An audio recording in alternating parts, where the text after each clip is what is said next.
Bienvenidos de nuevo a Radio UACJ. Estamos transmitiendo desde la biblioteca del campus de Nuevo Casas Grandes, aquí de la Universidad Autónoma de Ciudad Juárez. Mi nombre es Elizabeth Weckman y en esta ocasión tenemos al maestro Antonio Basurto Muñoz. Bienvenido, maestro. Muchas gracias. Y también al maestro Guillermo Aguilar Martínez. Bienvenido también. Hola, hola, muchas gracias. Y bueno, pues ellos acaban de participar aquí en el Coloquio de los Desiertos 2025. Ellos vienen de la Academia de Arqueología de la Escuela de Antropología e Historia del Norte de México y acaban de participar con unas charlas relacionadas de la arqueología con el desierto, ¿no? Más hablando precisamente de los temas que tuvieron. Una fue protocolo, no, esa será mañana, ¿no? Sí, Protocolo será para mañana. extraer biomoléculas de vasijas de barro. Y la que fue hoy, hablaron sobre el desierto de Chihuahua y la arqueología, Ujú. la relación que tienen estos. Ese fue del maestro Antonio Basurto y el maestro Guillermo tocó el tema sobre representar el pasado, ilustración de cerámica arqueológica del semidesierto aguascalientense. Así Y es. bueno, pues a lo mejor suena un poco este difícil de entender, ¿no? Pero vamos aquí desmenuzando un poco el tema y pues para empezar, háblenos un poco sobre esta escuela en Chihuahua, la Escuela de Antropología e Historia del Norte de México. ¿Qué nos pueden contar? Bueno, principalmente pues que la escuela cuenta con 4 carreras: lingüística antropológica, arqueología, antropología social, lingüística antropológica y antropología física. Ya lleva bastante tiempo y pues que consideramos importante darnos a conocer en lugares, en eventos tan importantes como este del Coloquio de los Desiertos, y pues invitarlos, ¿no? A que asistan, así como estudiantes, así como gente que quiera pues tener su posgrado, ¿no? Porque contamos también con un área de posgrado. Muy bien, posgrados en antropología. Social y antropología física en maestría y doctorado en antropología social. Sí, estos también ya llevan un tiempo, entonces ya son posgrados consolidados con los que pueden acercarse también. Muy bien, y ahorita antes de entrar a esta charla, platicábamos que a veces las personas pensamos, ¿no? Que en el desierto no hay gran cosa, pero ustedes como antropólogos, arqueólogos, ¿qué nos pueden decir? Definitivamente hay un discurso un tanto oficial en el cual incluso la manera en la que nos enseñan acerca del norte y del desierto como un espacio casi cerrado para la habitación humana, ¿no? Y la verdad es que, por ejemplo, yo que he trabajado en la arqueología de Aguascalientes, les puedo comentar que, y siendo el semidesierto, hay quienes consideran que es un espacio en el que no hay nada, ¿no? Y eso también incluye al desierto de Chihuahua.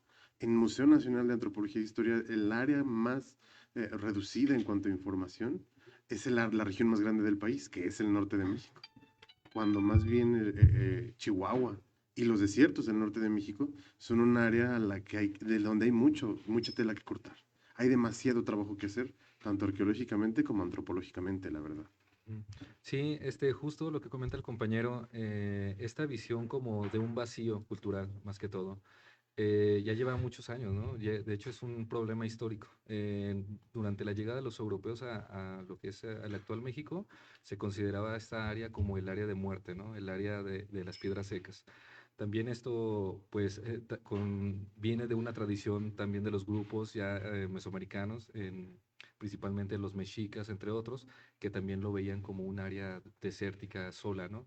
Y también tiene que ver con esta visión que tenemos cristiana también sobre el desierto y la visión occidental que hay sobre esto, ¿no? La ausencia.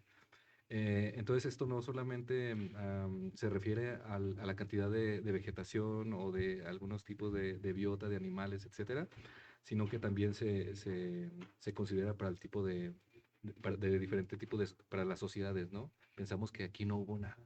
Entonces, que eran pequeños grupos, ¿no? De hecho, siempre tuvo una carga despectiva el hablar de un chichimeca, ¿no? Como lugar de la habitante de la gran chichimeca que corresponde a lo que es el actual norte de México. Y de hecho, también las áreas que se conservan, ¿no? Son muy pocas. Ujú. Y Sí, hay un problema que de hecho es el que hemos tratado de trabajar, que es la cultura material de los grupos que habitaban este lugar. Es decir, como aquí no hay grandes monumentos, bueno, aparentes, ¿no? Artificiales, como las grandes pirámides que encontramos en el área de Mesoamérica, o también no hay un manejo técnico de agricultura extensiva, no hay mucha elaboración de productos y artefactos.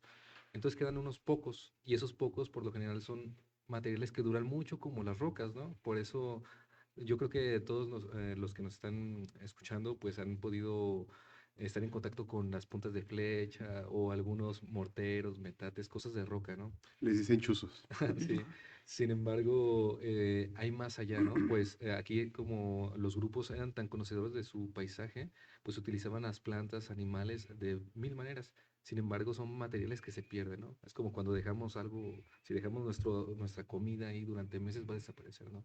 Entonces, aparentemente no hay rastro de él. Sin embargo, se pueden determinar también por la arqueología, por medios físicos y químicos y moleculares, esos registros, ¿no? Entonces podemos poder saber qué plantas utilizaban, qué comían, qué áreas habitaban, entre otras cosas.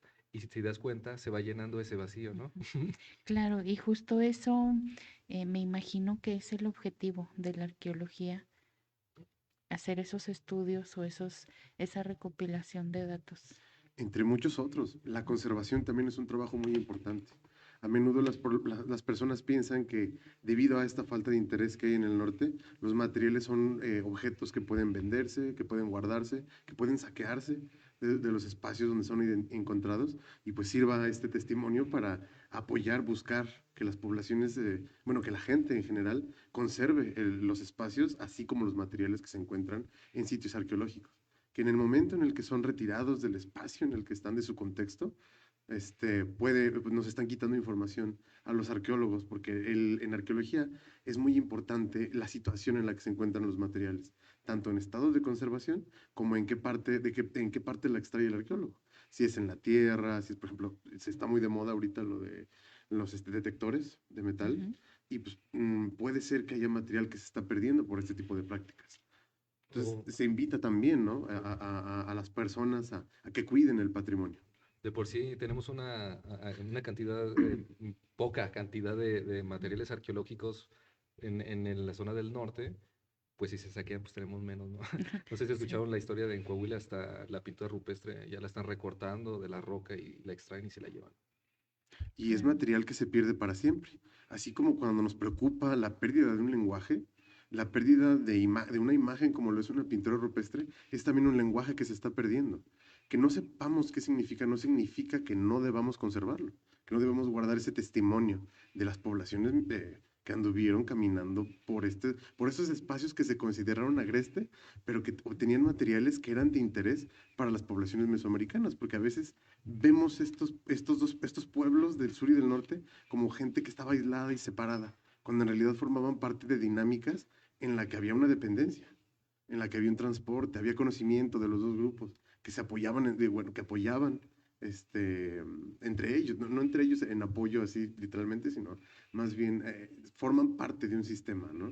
En el que van y vienen materiales, van y vienen recursos que se transportan de regiones distintas bueno, lo que actualmente es México, pero que no estaban separados, eran grupos que estaban conectados. Y que uno también lo puede observar, ¿no? Tienen sus diferencias en cuanto a materiales que usaban, eh, el tipo de herramientas que utilizaban con respecto a los del sur, ¿no? Ujú. O sea, se puede, uno como lejana de la antropología o arqueología, lo puede observar, ¿no? Pero ustedes, eh, ¿qué tanto registro tienen de aquí de las culturas que habitaron el norte? ¿Hasta dónde llega la historia? Ujú.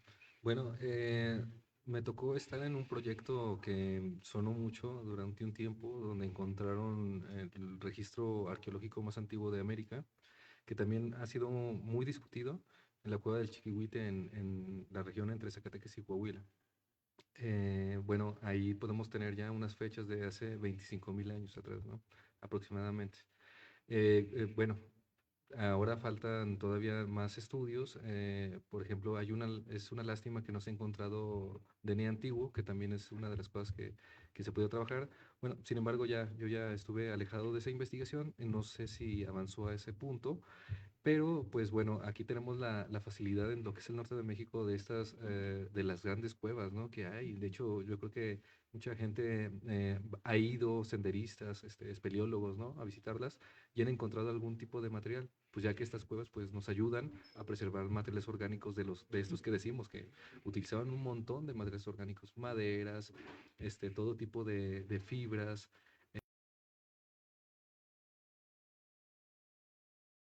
¿no? Por lo mismo que no se conservan tanto, ¿no? Pero sí, sí hay eso en el aspecto de la antigüedad y del aspecto de las herramientas, pues, dadas los modos de vida de la gente que vive aquí, pues tenemos de todo, ¿no? No solamente eran grupos nómados de cazador-recolección, sino también que se dedicaban en algún tiempo a lo mejor más a la recolección que a la caza, y también un cierto tipo de horticultura, a lo mejor alguna agricultura incipiente en algunos puntos, y, o sea, había una infinidad de modos de vida, no era una solo, ¿no? O sea, no eran así, los puedes catalogar. Entonces, si te das cuenta, hay mucho evidencia material, ¿no? Mucho de lo que dejaron, ¿no? Y de diferentes Claro. formas. Entonces, creo que eso es lo que nos toca, ¿no? Saber cómo vivían y cómo manejaban su entorno. Creo que en el mismo tenor en el que lo menciona Antonio, podemos hablar mucho de las diferencias que había entre las poblaciones que viven en el sur y en el norte, pero incluso entre las poblaciones del sur no hay una homogeneidad de materiales. Ujú. Sin embargo, hay cosas que son similares. Por ejemplo, la solución arquitectónica.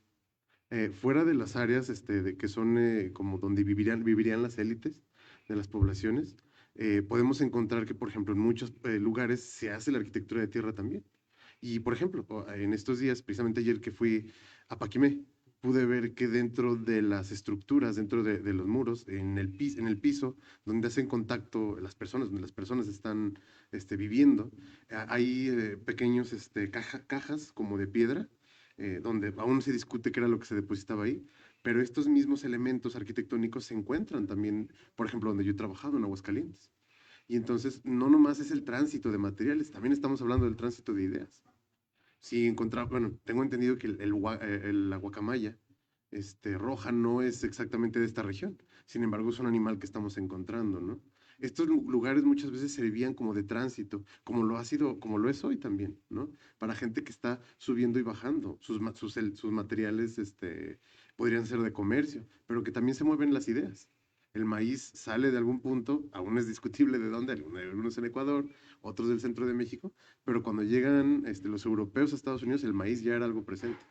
Entonces se están moviendo un montón de cosas. Aún hay mucho por saber. De hecho, más que nosotros poder decir las similitudes y las diferencias, sería también invitar a las personas a que nos apoyen en las investigaciones, participen tal vez estudiando estos temas y ayudarnos a descubrir en qué más se parecen y en qué más se diferencian.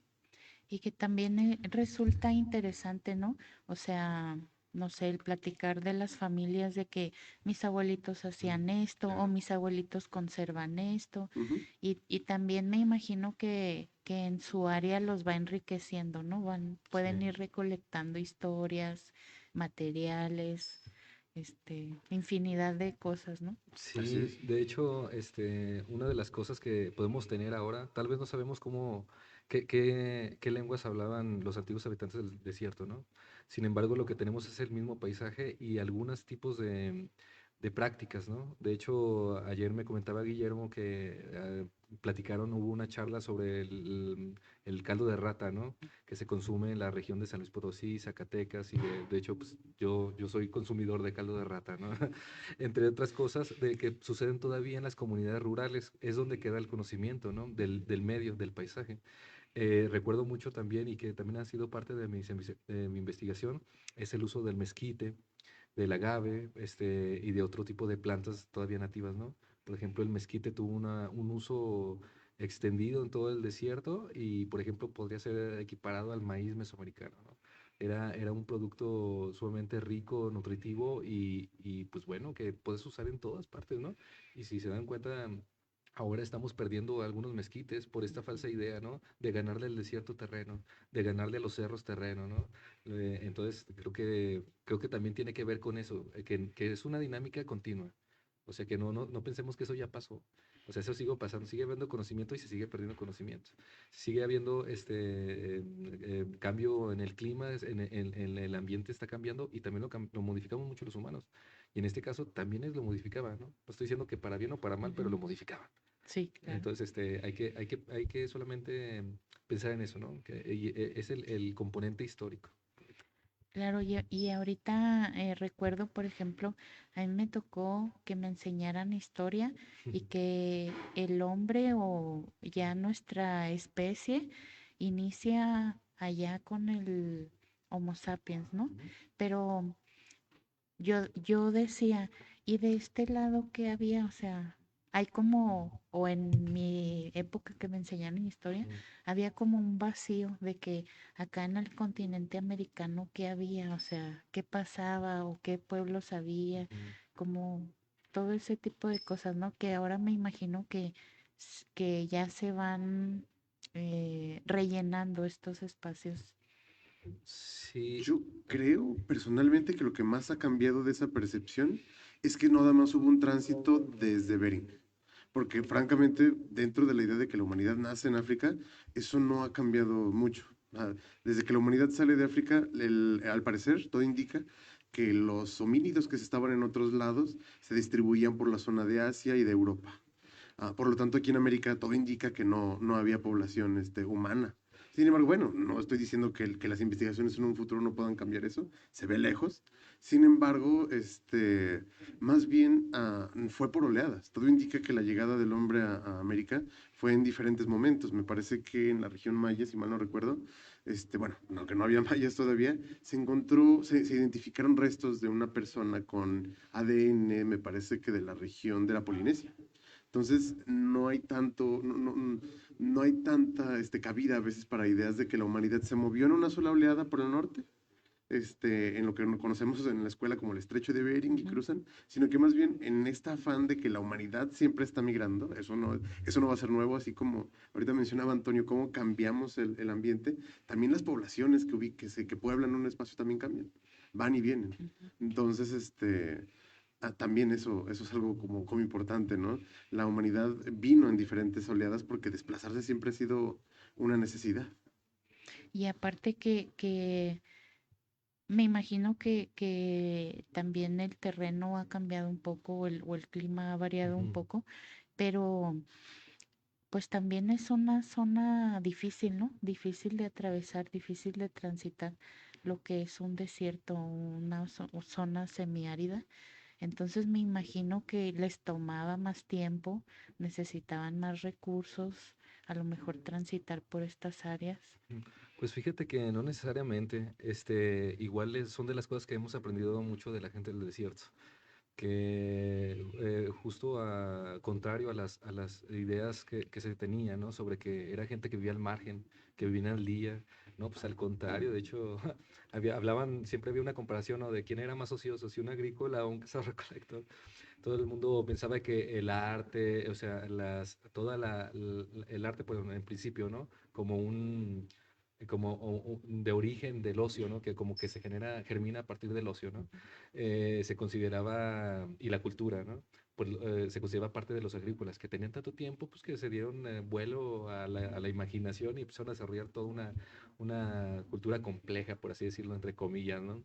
Sin embargo, pues esto no es así, o sea, se ha considerado que los grupos cazadores-recolectores o sea, eran tan conocedores de su medio que lo sabían aprovechar al máximo. Entonces ellos, de hecho, la mayoría de la existencia humana ha sido cazador-recolectora, ha vivido en áreas de desiertos, ha vivido en todo tipo de regiones en el mundo y te das cuenta que eso no es un límite. O sea, están los grupos inuits en Alaska, en parte de Canadá y ellos, pues, por ejemplo, pues viven, cualquiera de nosotros pensaría que viven al margen al día comiendo nomás poca, ¿no?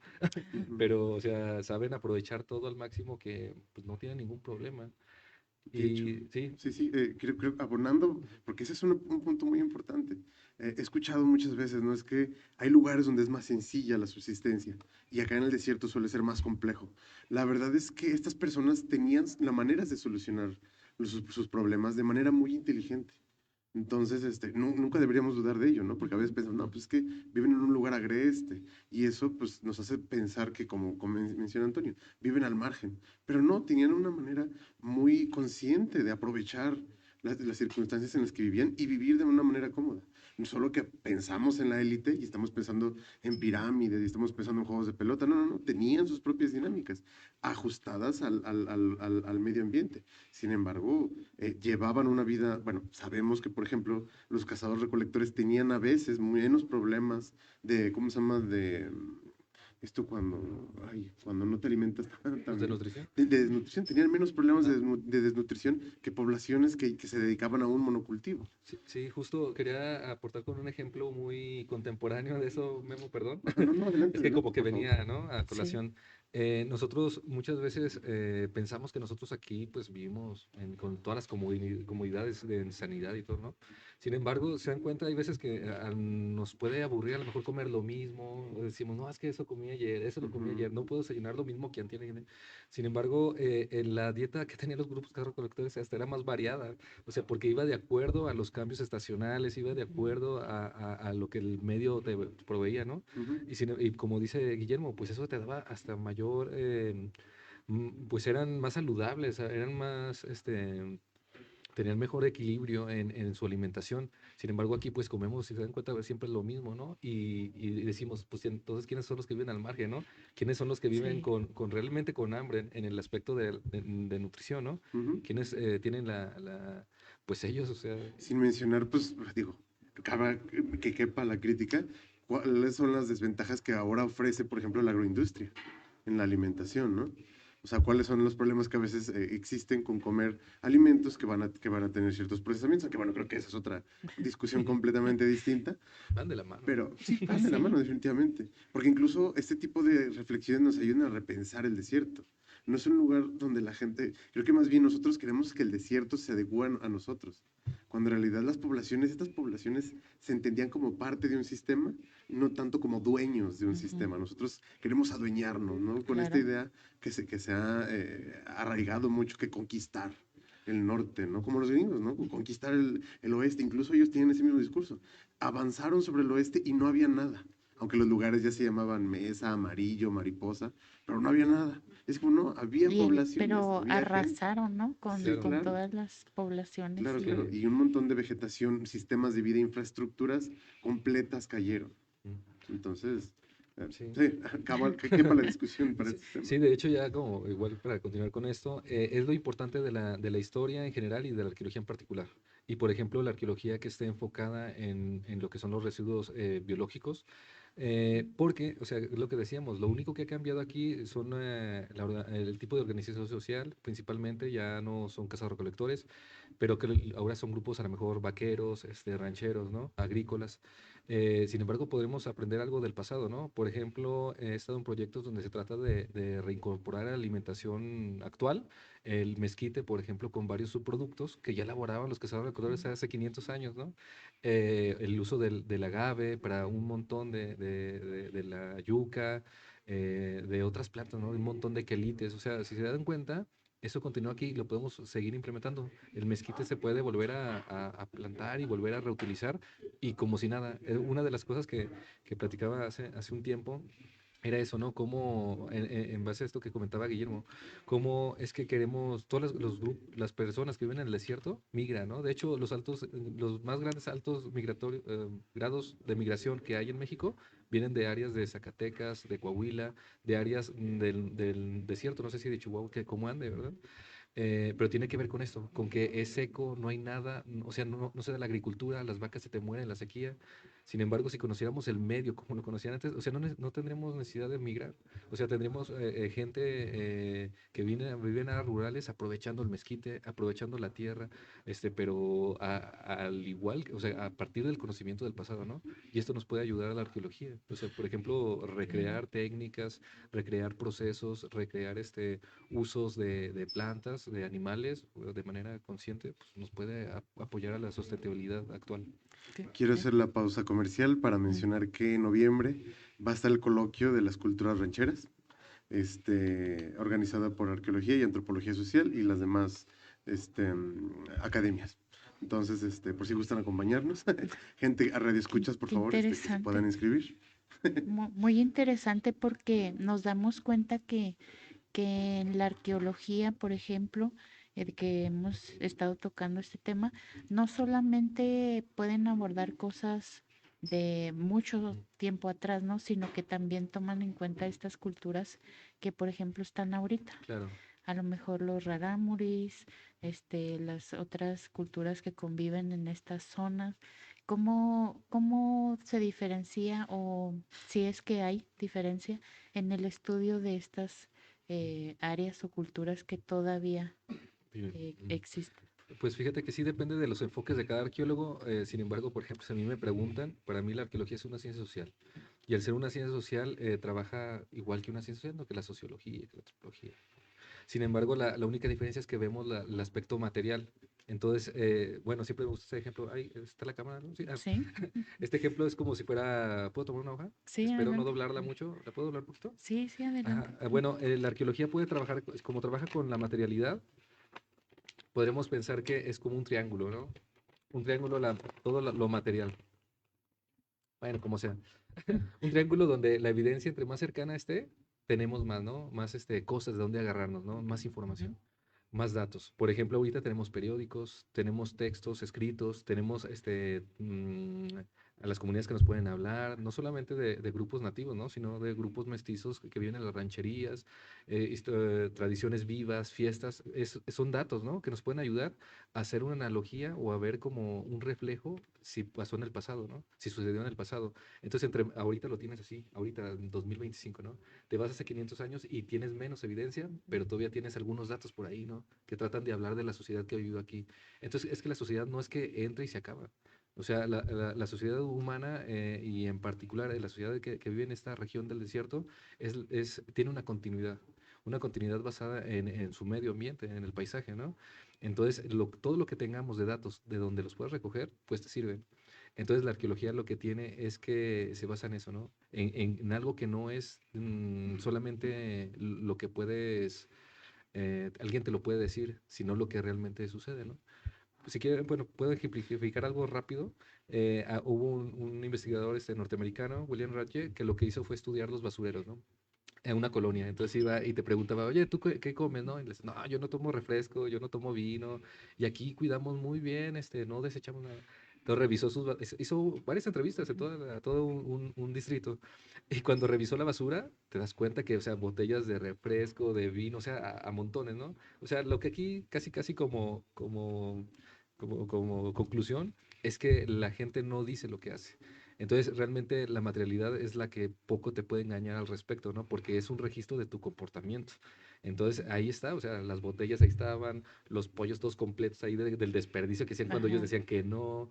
Entonces, así es como se puede ver en el pasado también. Por eso la importancia de la arqueología. Bueno, esa es la que yo le Un doy. ejemplo Claro. también, por ejemplo, el conquistador, los conquistadores en general que llegan al territorio del actual México, tienen, tienen ciertos objetivos cuando reportan a España, ¿no?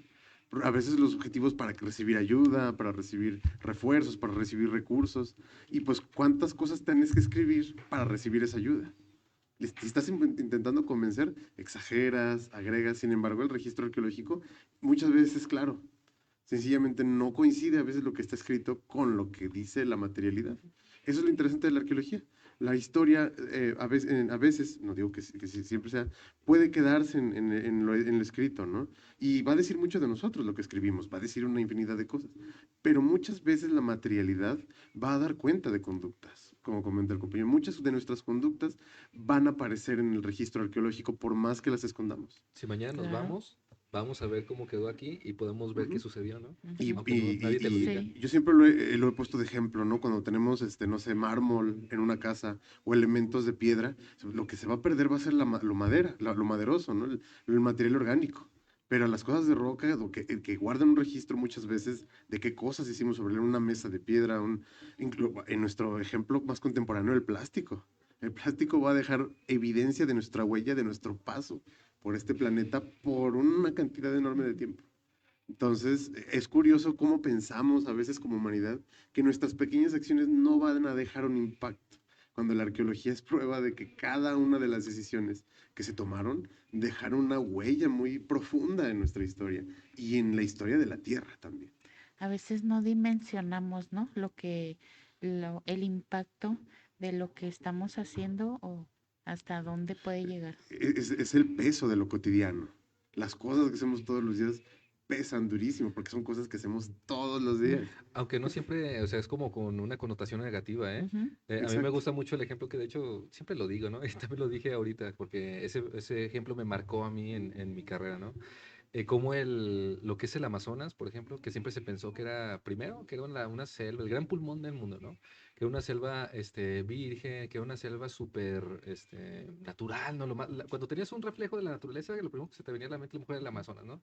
Sin embargo, los nuevos estudios lo que dicen es que es artificial. O sea, es como si fuera un jardín gigante, porque Es arbóreo. porque las plantas fueron seleccionadas por los humanos. O sea, digo, no siempre modificamos nuestro entorno y el paisaje de manera negativa. Puede ser de una manera que ahorita consideremos positiva, ¿no? Pero esta transformación, tanto del Amazonas como de algunas selvas mayas, fueron producto del ser humano, lo que ahorita vemos.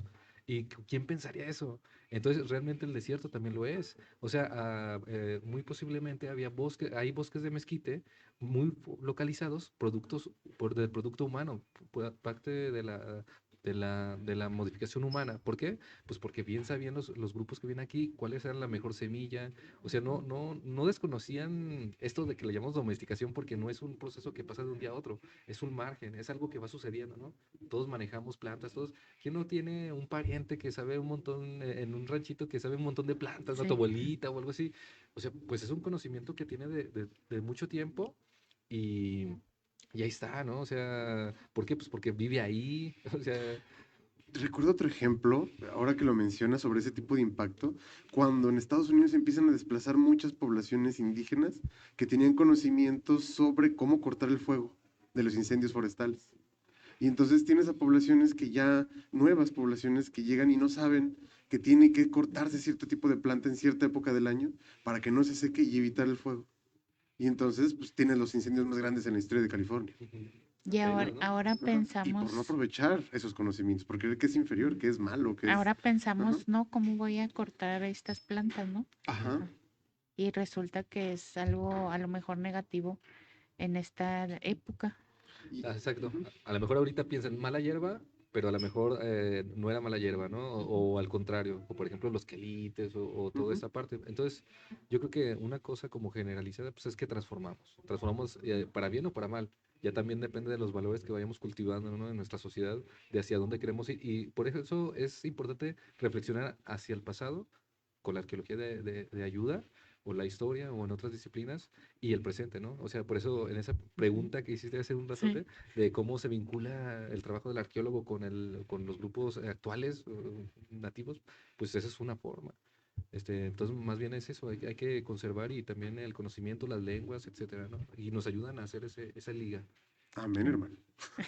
Y bueno, pues hay mucho de qué seguir hablando, pero vamos cerrando esta charla. ¿Cuál resaltarían que sería la importancia de tener este tipo de eventos? Porque es importante en un coloquio de los desiertos hablar sobre arqueología, antropología. ¿Mm? ¿Quieres yo primero o tú Eh, primero? eh, bueno, Sí, sí, yo creo que es una respuesta muy amplia. ¿Por qué hablar de la arqueología en los desiertos? Pues eso, ¿no? Lo que le comentábamos hace un momento. Esta idea de que estas poblaciones no vivían al margen o que no tenían así como que muchos recursos, cuando en realidad el desierto es un territorio de recursos. O sea, encontrar alimentación, encontrar agua. Más bien, ¿qué es lo que actualmente hemos hecho con todo eso? ¿no? Sí, por ejemplo, bueno, a mí lo que me gustó de este coloquio y siento que apoya a que se vayan elaborando más y más de este tipo, lo que más me gustó es el carácter transdisciplinar. O sea, aquí tenemos de todo tipo de gente, ¿verdad? O sea, nos hemos encontrado a biólogos moleculares, ecólogos, Forestales. arquitectos, Ujú. comunicólogos, arqueólogos, antropólogos social, de todo, ¿no? Y eso creo que es la forma de acercarnos un poco al desierto. Bueno, por ejemplo, algo que debemos de considerar es que las disciplinas y las ciencias no son como pedazos de un pastel, ¿no? O sea, la realidad no funciona así. O sea, la realidad no funciona en arqueología, antropología. O sea, no, funciona de miles de maneras, ¿no? O sea, de una forma más compleja que para eso necesita ayudarse de los demás. Si no tuviéramos todo el desarrollo de los biólogos y los químicos, por ejemplo, no sabríamos de qué comían a la mejor en la Ujú. época prehispánica, ¿no? Por ejemplo. O aquí la arqueología, lo que dota al conocimiento es este pasado que como no tenemos textos, no tenemos nadie que lo vio, va a decir, no me consta, Sí. pero es el elemento del pasado que nos vincula con nuestro espacio, ¿no? En este caso, por eso también, bueno, hay que llamar la atención a los locales que hagan trabajo local también, ¿no? O sea, ¿quién más puede ser el más apto para hacer arqueología del desierto? Pues gente que vive en el Gente que desierto, vive en ¿no? los desiertos, Sí, así es. en particular, ¿no? Ujú. Ujú. Sí, y bueno, me gustaría cerrar con algún mensaje para nuestra comunidad aquí de la región de la Universidad Autónoma de Ciudad Juárez. ¿Quién, cómo se podrían involucrar a lo mejor en preservar, en ayudar a hacer esta preservación de la cultura, de la tierra también, de los recursos que hay aquí? A mí me gustaría abonar, porque creo que se conecta lo que estás mencionando con lo que mencionó ahorita Antonio. A veces pensamos que las investigaciones que hacemos no van a impactar. Muchas veces pensamos que la tesis que estamos haciendo se va a quedar ahí para empolvarse. Cuando las personas hacen investigaciones, muchas veces ya no están vivas cuando esa tesis, cuando esa investigación termina siendo impactante, o sea, termina dando un impacto. Es peor no saber. Entonces, producir conocimiento, incluso hay investigaciones que te van a decir, no, por ahí no es. Y entonces la tesis va a resultar en un material que puedes pensar que no va a ser útil o que nunca va a tener un impacto, cuando a veces el impacto es algo que va a tomar su tiempo. Porque a final de cuentas, como investigadores, educadores, estudiantes, terminamos parándonos sobre gente que ya había hecho otras investigaciones y que tal vez ellos ni siquiera pensaban en la relevancia que iba a tener. Entonces, darle un valor al conocimiento siempre va a ser mejor que no saber cosas. Entonces, confiar en ello. Yo, por ejemplo, también coincido con lo que dice el profesor Guillermo, y quisiera agregar que ahora para toda esta parte histórica, no sé, ustedes también a todos los estudiantes de comunicación, por ejemplo, este,